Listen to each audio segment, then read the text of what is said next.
semuanya, perkenalkan saya Natasha Alieva, mahasiswa program studi Public Relation dari Fakultas Ilmu Komunikasi Universitas Mercu Buana.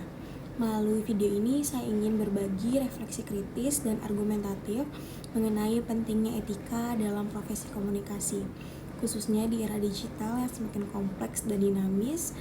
Judul yang saya angkat adalah menjadi profesional etis di era komunikasi digital, tantangan dan tanggung jawab.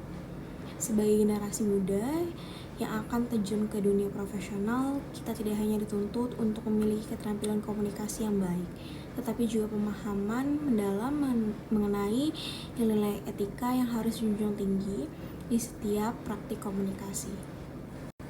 Era digital memberikan kita banyak kemudahan dalam menyebarkan informasi. Teknologi memungkinkan pesan sampai ke jutaan orang hanya dalam hitungan detik.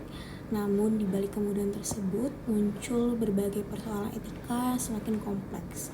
Salah satunya adalah maraknya iklan terselubung oleh para influencer atau content creator.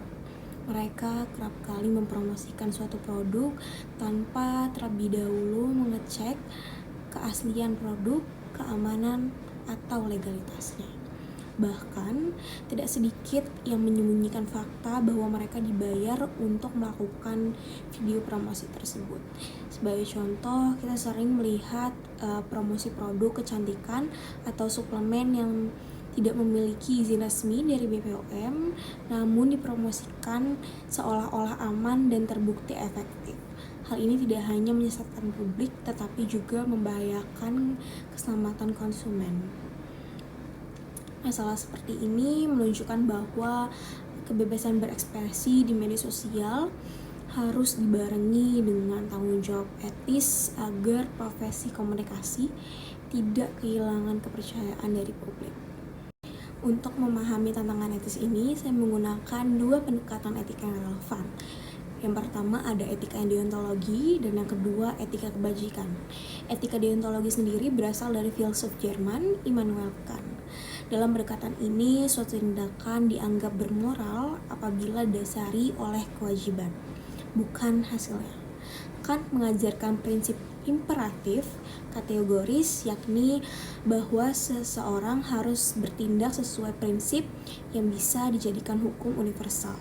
Dalam konteks komunikasi, promosi produk berbahaya tanpa keterbukaan kepada publik merupakan pelanggaran terhadap kewajiban bermoral untuk bersikap jujur dan tidak menyesatkan. Etika kebajikan yang dipelopori oleh Aristoteles berfokus pada karakter seseorang daripada tindakan tunggal. Menurut Aristoteles, seseorang menjadi lebih etis melalui latihan kebijakan, kejujuran, tanggung jawab, empati, dan keberanian. Profesional komunikasi yang baik adalah mereka yang menjadikan kebajikan sebagai kebiasaan dalam praktik keseharian, bukan hanya ketika dalam sedang diawasi atau dalam sedang situasi formal, tetapi juga dalam ruang digital yang terbuka dan penuh tekanan. Sebagai mahasiswa public relation, saya menyadari pentingnya menjaga nilai integritas sejak awal. Dunia komunikasi menuntut kita untuk pandai beradaptasi, namun bukan harus mengorbankan prinsip. Membangun kepercayaan adalah proses jangka panjang yang hanya bisa kita raih bila kita memegang nilai-nilai moral dengan teguh meskipun tantangan digital semakin besar. Mengatasi persoalan ini, saya merekomendasikan dua solusi utama. Pertama, perlu adanya pelatihan etika digital secara berkala yang menyasar mahasiswa komunikasi, konten kreator pemula, dan pelaku humas. Pelatihan ini bertujuan agar mereka memahami pentingnya transparansi dan tanggung jawab sosial dalam menyampaikan informasi kepada publik. Kedua, brand dan agensi harus menerapkan kode etik internal yang mengatur kewajiban mencantumkan label iklan atau konten berbayar dalam setiap kerjasama promosi. Dengan begitu, audiens dapat mengetahui konteks di balik konten dan bisa menilai informasi secara lebih objektif. Menjadi profesional komunikasi bukan hanya tentang kemampuan berbicara atau membuat konten, tetapi juga tentang keberanian untuk bersikap jujur dan konsisten dengan nilai-nilai yang kita anut.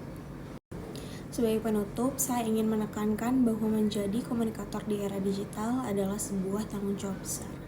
Kita bukan hanya menyampaikan pesan, tetapi juga membentuk persepsi publik. Oleh karena itu, kita harus mampu bersikap etis, berpikir kritis, dan berkomitmen untuk tidak menyesatkan publik dengan informasi yang manipulatif. Sebagai bahan penutup, saya ingin mengajak kita semua untuk lebih kritis dalam menyikapi informasi yang kita lihat dan konsumsi setiap hari, terutama yang datangnya dari media sosial. Banyak sekali pesan yang terlihat menarik dan persuasif, namun bisa jadi menggunakan informasi yang tidak benar, berlebihan, atau bahkan menyesatkan. Hal ini menjadi tugas besar kita sebagai calon praktisi komunikasi untuk menjadi garda terdepan dalam menjaga kejujuran pesan dan integritas komunikasi. Kita perlu menyadari bahwa perkembangan teknologi komunikasi tidak bisa kita hindari. Namun, yang bisa kita kendalikan adalah bagaimana menggunakan teknologi tersebut secara bijak dan juga bertanggung jawab. Disinilah pentingnya nilai-nilai etika menjadi kompas dalam mengambil keputusan, menyusun pesan, dan menjalankan peran kita di masyarakat. Kita juga harus mulai membangun budaya profesional yang tidak hanya mengejar engagement atau popularitas, tetapi juga menjunjung tinggi kepercayaan publik, karena sesungguhnya kepercayaan adalah modal yang paling berharga di dunia komunikasi. Sekali rusak akan sulit untuk dipulihkan.